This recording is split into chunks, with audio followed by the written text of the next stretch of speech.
reach out. Hopefully they liked it more. So you have one, well, and again, just using those numbers, 40% one, 60% another. You tweak the one that's at 60%, regardless of what the numbers are. How do you, what kind of tweaks are made is it made to bring in that other 40%? So then you take a little bit from what that 40% liked and add it to that 60% cigar? Like what's that process like to try to get more likes per se? No, so you have one that's got a little bit more spice. You have one with a little bit more body or whatever it is, and you see, are maybe they're less popular. Maybe those aren't the issues that needed to be addressed.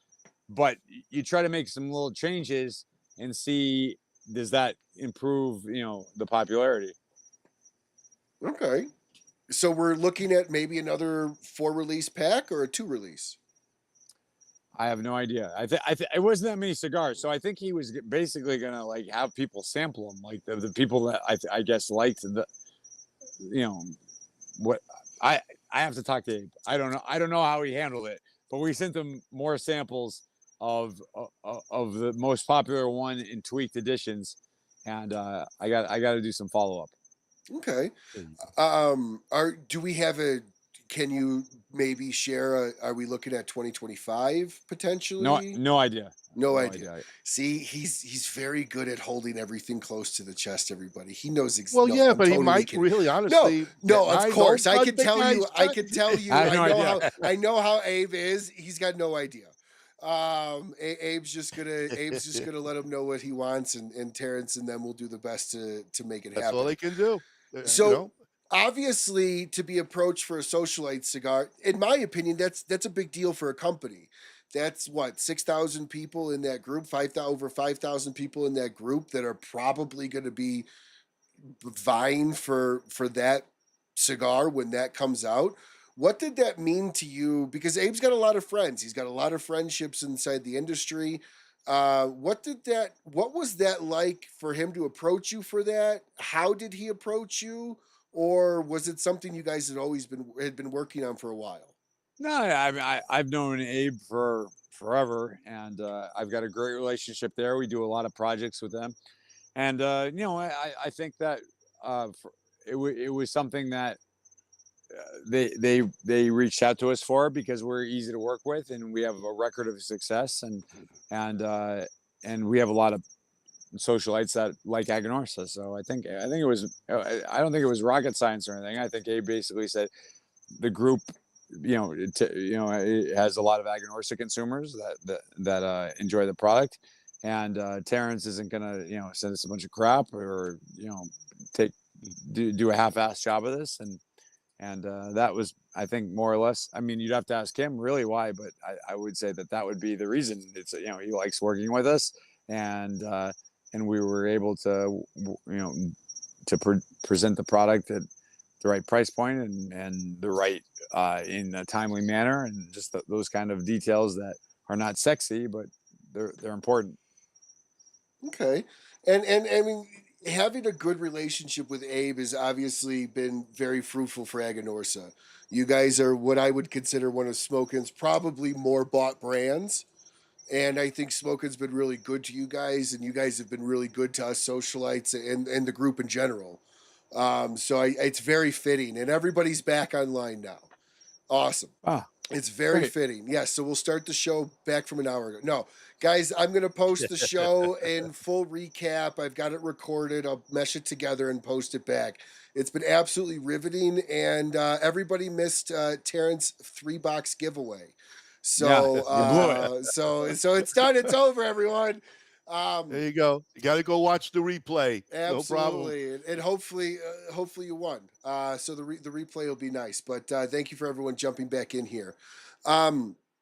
So what does 2025 bring in that you're looking forward to for Aganorsa that was lacking in 2024, 2023? What are you hoping for 2025 to bring for you guys? No, just greater awareness. One of the things that is beneficial as I get older the process of traveling gets harder. You know, again, going to airports and delays, and then renting a car, delays of that, and then sitting in the car, driving here to there. Like that part is, you know, wears on you as you age, which we were all doing. But what is very beneficial is being in the store, because it gives you, you know, a good sense of where you are. And there's lots of people that have never heard of Aganorsa, don't know about us. And our job is to acquire and retain. So we want to bring people in, you know, for passion for the leaf, for love our cigars, love the culture that we create, and then keep them there and keep them so that they feel part of what we do, and that, you know, if they stop smoking Aganorsa, they would lose something, not only in the sense of great blends, but also in the sense of the relationships and the connection that we try to engender. So that's really what we're trying to do. We're trying to just keep preaching the gospel of Aganorsa and spread the word, so that more people, you know, when the brand is brought up, go, oh man, those are some of my favorite cigars, or my favorite cigar. Oh, I smoke them all the time, or that kind of thing.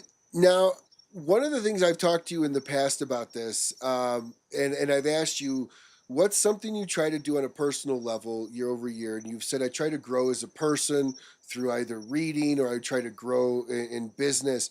What is a growth that you want to see this year that you learned last year would be something that would be great for you to adopt in your own business life? You know, I think logistics are something that we need to pay more attention to. I think when you're smaller, I think the focus is on really, you know, putting out stuff that people are interested in smoking, which is obviously important.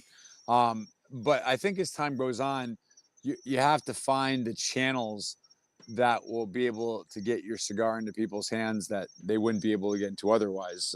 You know, whether that's international business, or just, you know, distribution chains, or whatever that is. Because again, the vast majority, I always say this, is that, like, I've seen a bear ride a unicycle. I've actually seen that.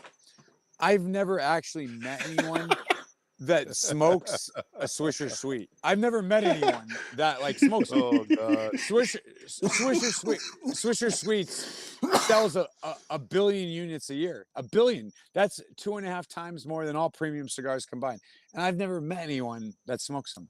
So there's this whole blue ocean of people that enjoy cigars in some form that we have no access to. And so that is really the goal, is to be able to capture those people, that you're not currently, you know, speaking to. And so I think that would be the biggest lesson I've learned, is that there's so many people that purchase their cigars in a manner that if you're not in that channel, you're not going to sell them anything. That makes sense. That's for sure. So you guys are really Sorry. newbies. You're newbies to the industry. 8 years, give or take. 8 years in terms of proprietary brands. I mean, the Right. factory, and you know, they've been making cigars for other people for over 20 years. And again, JFR is 20 years old this year. In terms of Aganorsa, in terms of the promotion of the proprietary brands we make, that's relatively new. Right. Where would you say, or would you say you would be part of what the big boys? You're in the middle, or would you kind of Aganorsa would be a boutique line to say? Yeah, Um, I mean, our factory is middle sized. It's not the largest factory out there by any means, but it's certainly not a small factory. 30,000 cigars a day is a pretty, you know, decent number. You know, our leaf operations, I mean, Eduardo, I think, is the second largest private landowner in Nicaragua. So he, you know, the farms are massive. We have a lot of operations there. So, I mean, it depends how you cut the pie. You know, in some ways we're one of the biggest companies in the business, and in other ways we're more boutique. gotcha. Now, Okay. Just I'm curious, because you brought up a really good point. Swisher Sweets are one of the most bought cigars, but you're right. Nobody actually smokes them. Most of the time here in my state, people break them open and fill them with other things. So you're right. Most of the time, people aren't just opening them. My uncle used to chew on them like it was a straw, and that's all they were for. It reminded me of the Uncle Buck scene where you Yeah. want to try this? No, I'll keep it nice and juicy for you. It was always like just gnarly, right? That and backwoods. Is it harder to get somebody to go from a premium to a cheap, or from a cheap to a premium, in your opinion? I would say it's always harder to go down than to go up.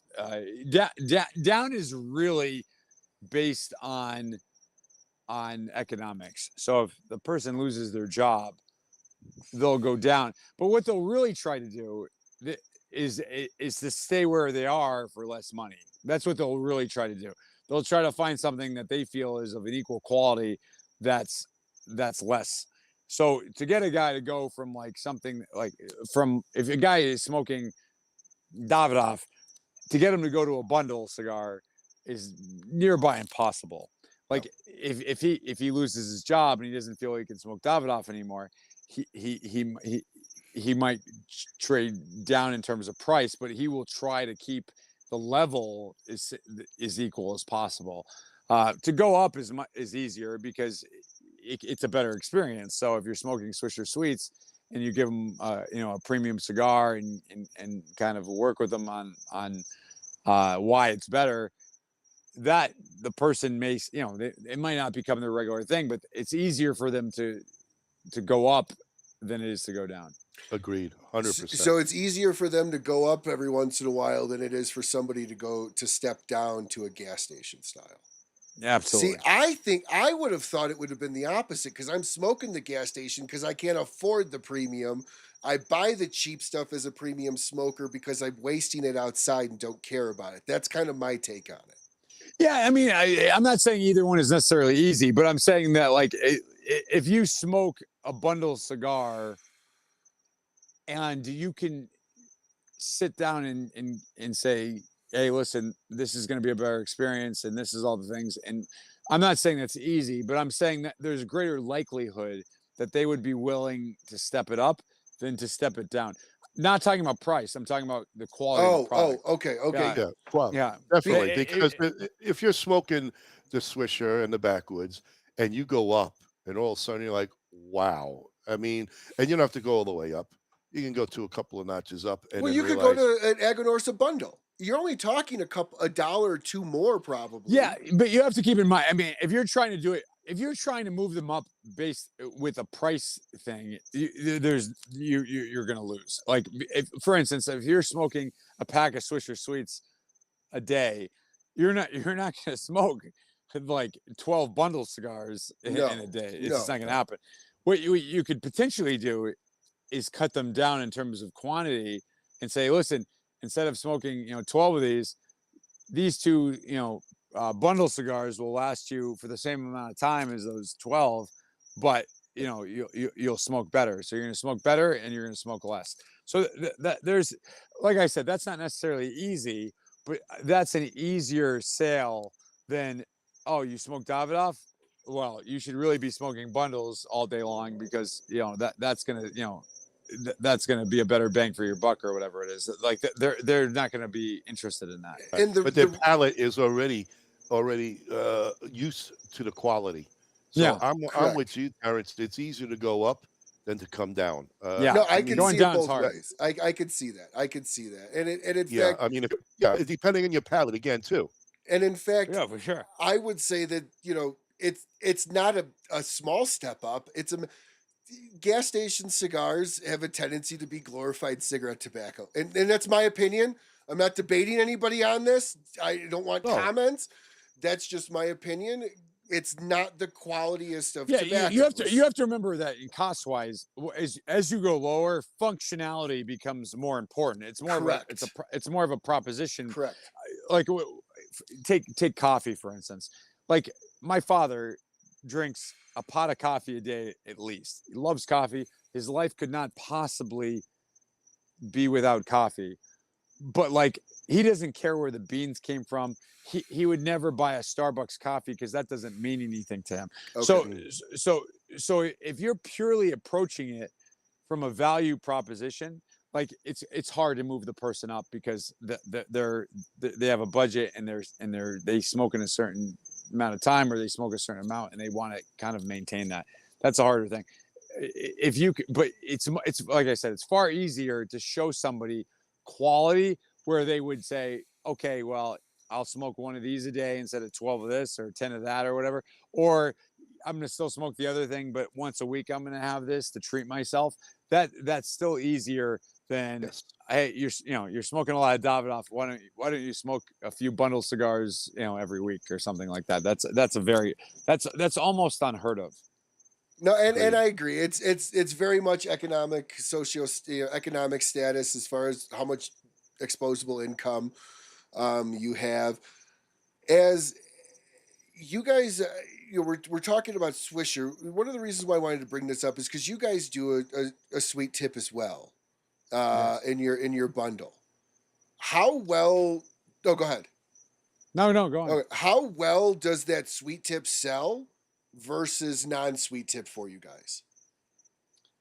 Yeah, so it's the new Cuba. And by the way, just to be clear, I'm not knocking. Swisher is an amazing company. Oh no, I wish No, to no, God no, that, no, yeah, knocking here at all. There's It's no just knock. extra. So no knock. I'm saying that like I smoked tons of them. I that have. consumer is a different, Yes. what's appealing to them is different Correct. than somebody smoking on the hand rolled side. So in terms of the sweet tip, again, this is another issue of you've got to get in their hands. The two things that we find the hardest to get penetrated into the market, but which have the best long-term staying power, are big ring gauge and sweetened. Like, so for instance, when you go into the retailer, very few retailers will smoke a 7x70 and 8x80. They're not going to smoke it, and it's not interesting to them. So one, it's a harder sell to get them to bring it in. And then two, when it gets in, it just sits there because they never recommend it. I've never met a retailer that's like, oh, you're looking for a cigar? Here's this 8x80. They just don't do that. And so the cigar is a harder one to get into the humidor, and it's a cigar. When it's in the humidor, people have to come across it. They're not going to be recommended. So the timeline for developing it is longer for that reason. And sweet tip is similar. Most retailers are not interested in smoking something with a sweet tip. And then if they bring it in, like it doesn't necessarily, like that type of consumer is usually dedicated to something else that's already sweet, or they're a new consumer and they don't know anything about cigars, and the odds of them stumbling upon your sweetened cigar are 100 to 1. So our big thing with both is to get people to smoke it. And when you get them to smoke it, then they're like, oh, this is something different. All right, here we go. And because if that's what they like, there's not a lot of other options to go to. So the challenge there is to get into the market so that the consumer is actually having the opportunity to try it. Now, you brought up a really good point. Somebody that's probably smoking sweet tips or flavored or sugared cigars already has their favoriteest brands. Why dabble in that world when? Is it to get a foot in there so people in that world know you? But why reach out to that? Well, it's a massive market. I mean, like, But you only I'll have one sweet line. I'll tell you how it came about. Is that, well, two things. One is that Fabian Ziegler, who helped develop the Deadwood series, which is about as popular a cigar as you can possibly have. So he joined us, and I did an event at a store in Tampa, and in this store, 8 out of 10 people were looking for something flavored. 8 out of 10. Wow. So I had nothing to sell. 8 out of 10 people. So you want to be able to supply whoever comes in the store. And so if they say, well, I like something sweetened, well, here you go. This is one for you. And so if you can get that person, then they'll come back to you and they'll buy it again and again and again. But you have to be out there. One, you have to be actively promoting it. And two, you have to have it because, oh, hey man, nice to meet you. What do you like to smoke? Well, I like something that, that's flavored. I don't, want, just natural tobacco. I like something that has some, some sweetness or coffee or whatever it is. Like if you don't have anything for them, they're not a potential consumer. So we have something now that would address that market, which is massive. That market is huge. It's a hard consumer to acquire, but if you can acquire them, they're very loyal. Now, does that shock you, Ronnie, that 8 out of 10 in a lounge? I know lounges that won't allow flavored cigars to be smoked. Yeah. So keep in mind this is sweet tipped. It's not like a Tatiana or a Java, which That's has true. a very That's true. distinctive That's aroma true. to That's it. true. In terms of the aroma, it wouldn't be any different. No, you're right. You're right. But you have a lot. I mean, certain lounges cater towards a newer smoker. You know, their goal is to bring in a new smoker. And if like this particular place I was at, a lot of these people, I at that event, I had 3 people that had never smoked a cigar ever. They were there for friends or they were there for whatever reason, but that's a high amount of people to have at a cigar shop that had, you know, I can't name 3 times ever where a person came in and said that it's their first cigar. And this particular store had 3 or 4 people that said that one night. And so you start saying, oh man, there's all these people out there that are not familiar with cigars, but who are interested and want to smoke them.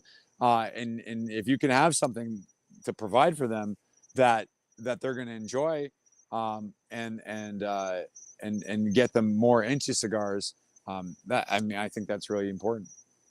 No, you're right. I don't know. I feel that I guess I just didn't realize how big that market was in the sense of like specific shops catering to that. I know it's a huge market. I know there's a ton of them out. I just feel like it's like Connecticut's, right? I feel like I don't see a lot of people smoking Connecticut's, but they're the most bought cigar wrapper out there. Yeah, you I just don't see you have to them. keep in mind that like most people are not going to consume cigar, and that's where I talk about logistics and having places where, like, put it this way, like I'm a big bourbon guy, for instance. Like I've been on the bourbon trail. I can talk to you very intelligently about a lot of bourbons out there, obscure ones, you know, weeded bourbons versus this or what. I've never gone to a bottle share. I don't trade online. I'm not in bourbon groups online. I'm not like, and I'm on like probably the 85 percentile. There's only 15% that's even. So the vast majority of people don't go online and talk about cigars. Don't post about their cigars. Don't do anything other than take the cigar out of the box, light it up, and smoke it. And it has that functionality for them. And so we wouldn't encounter these people because we're enmeshed in the business, and we spend a lot of time talking to other people that are also enmeshed in the business. But the vast majority of consumers are totally not only unaware but indifferent to all the nuances of the things that we were talking about. So you have this massive amount of people that you have, you know, you're just totally unconnected to unless you can potentially supply them with something that addresses what they like, because they're not going to be going online to research about you or, you know, look up the brands as they walk in the store. They're just not going to do that. No, you mentioned Connecticut. I just got to show you 2 hours on that one smoke. Yep. That's what I'm down to. She's a beaut, Clark. She's a beaut, Clark. There you go. Now, is there like a lifeline or not like a runway that you're gonna give the sweet tip? If it doesn't sell, you're pulling it, or is your intention to leave it there Well, regardless of sells? if anything doesn't sell, we got, you know, we're not a museum. We got to sell cigars. But certainly we're going to put a lot of effort into it, and we're going to give it the time necessary. It's not, like I said, it's not a short-term thing. I mean, again, Fabian, who worked for Acid. I mean, Acid is about as successful a brand as you can come. Like, and when he joined the business and he started, I mean, he had tons of people that were just totally uninterested in it, and we're like, this is not a cigar. This will never work. Nobody's going to smoke this. Blah blah blah blah blah. And Drew found, you know, a lot of times, a lot of the hardcore Drew guys were not the big game in town. They were on the periphery, and were willing to give it a chance. And then over time, it's become one of the most successful cigars on the market. And that wasn't an overnight thing. That was they didn't go out there and try to sell some and go, oh, I guess this isn't working, and that was the end of it. They spent years really building that culture and building that brand, where now there's people that wouldn't know any other cigar except an Acid Blondie or a Cuba Right. Cuba or whatever. And so that's a testament to, you have to take the time. The best cigar you've never heard of is one you don't smoke. So I've heard that from so many people. Yep. yeah, Right. so you guys spend the time to get a brand awareness, brand understanding, and then brand passion. And you had brought up, you know why I don't rip on, and I'm not an acid smoker. I'll be honest, the only one that I like is the 20th anniversary, because it in my opinion is the least flavored, the least sweetened version of that cigar. The reason why I never knock them is exactly kind of a point you brought up when we were talking about Swisher. You just didn't bring it up fully. And that's oftentimes that is people's entry to cigars. Yeah, And for sure. so I specifically don't cut those down, because if I'm an 18 or now 21 and smoking something and I'm smoking cigars, the average cigar smoker entry level is 28 to 30.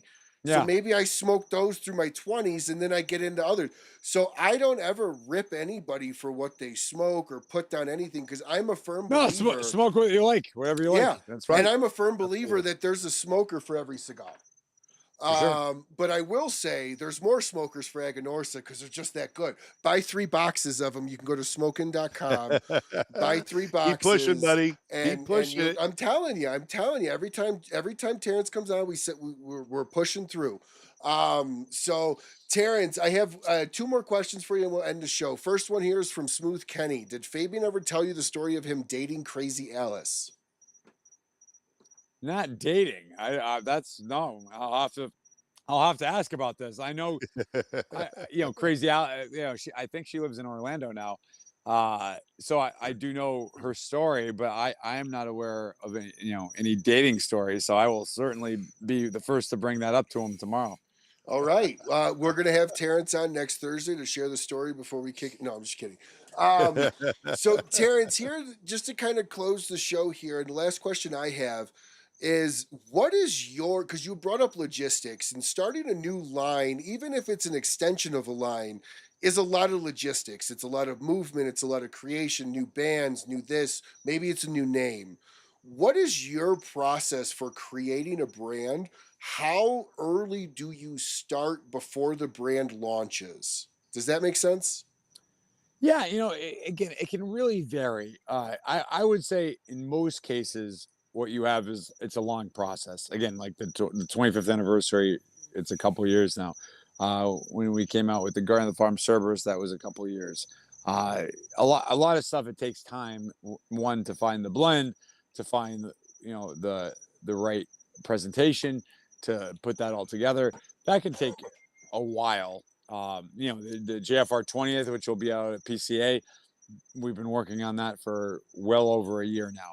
So a lot of times it takes a while because of all those factors that have really, most of them have nothing to do with the cigar itself. It's more on the branding side and the logistics side, get boxes and bands and everything else.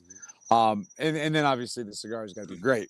And then sometimes lightning strikes, and you go, you smoke something and it's amazing, and you pack, it all comes together very quickly.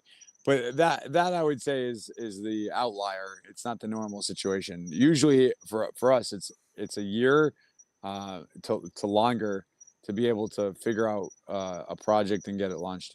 What was a cigar that you released that you were unsure about, but were happily surprised? So I would say Supreme Leaf. Supreme Leaf was Really? Supreme Leaf was a project that was done with Privada Cigars originally, and what he basically said, he from Privada, he gave me a call and he was like, "Listen, I think you guys have incredible blends.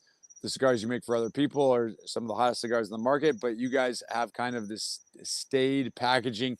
It's not exciting. It doesn't really catch the eye. I have a design that you guys can use. Just give me the credit that I came up with it."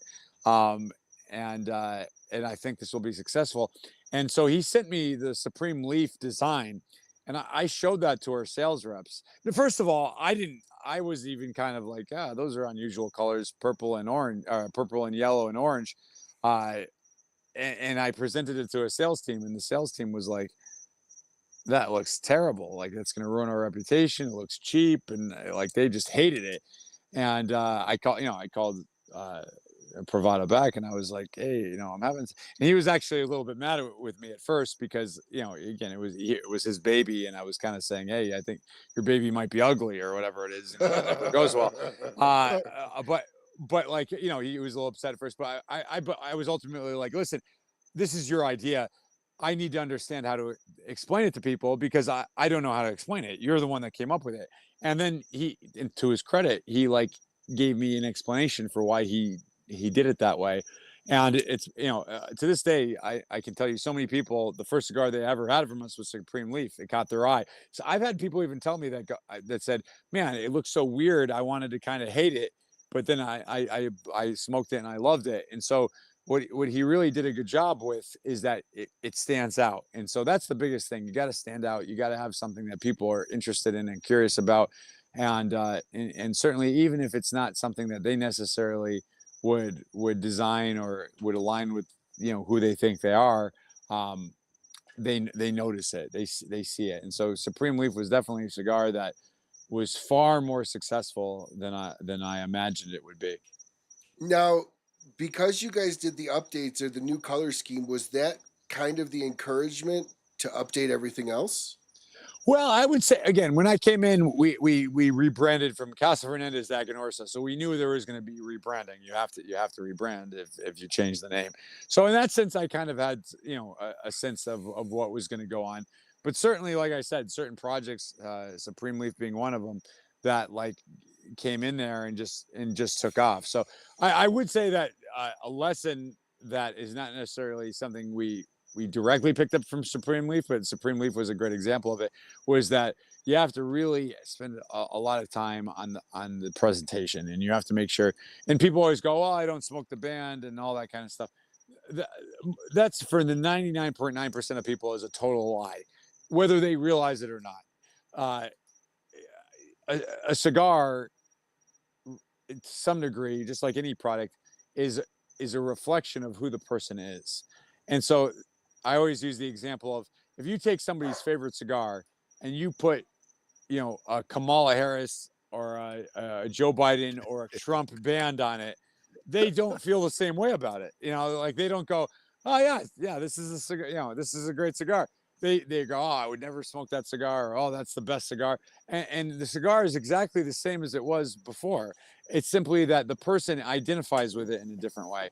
And so it's really important to make sure that what you put out is understood easily and identifiable because it can be controversial otherwise.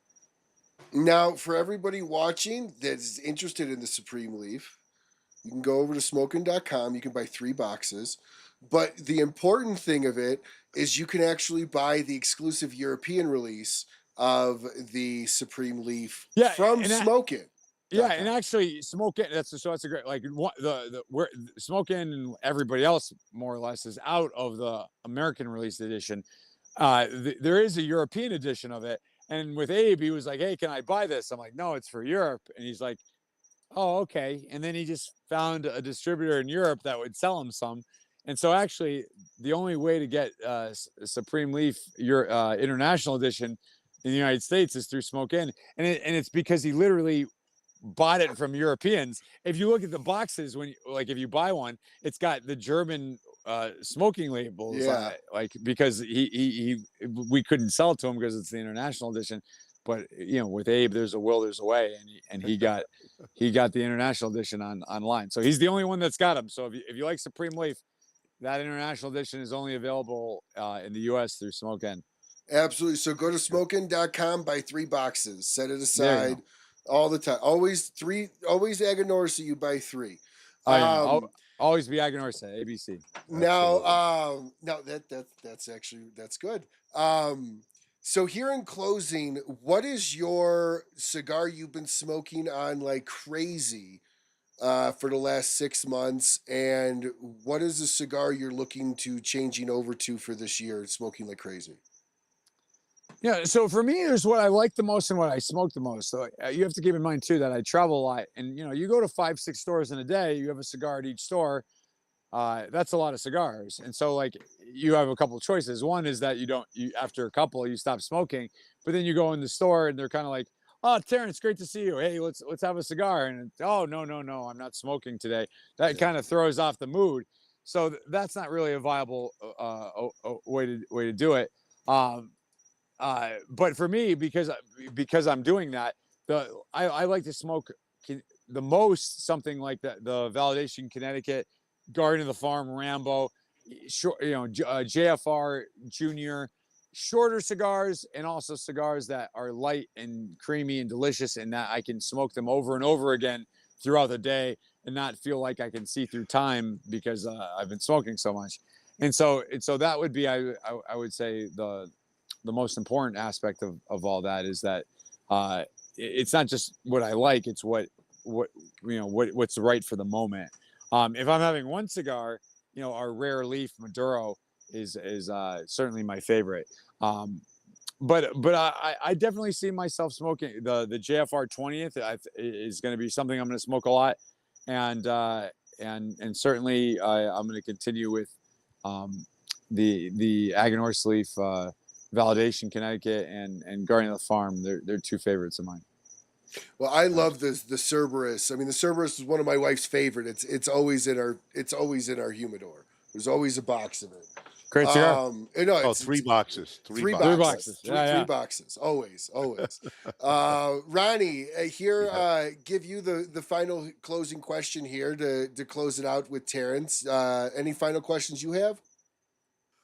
I'm no, actually, Terrence. He did a fantastic job of Oh, thank totally you. I explaining tried. everything that has been thrown at you, and you had an answer for everything except for what the one thing about what Abe was not telling you. And I agree with you. You probably don't know, and it's Yeah, okay. I Even though don't for sure. Ryan's been tried like hell in every way to get you to spit something out, and you know what? Sorry about that.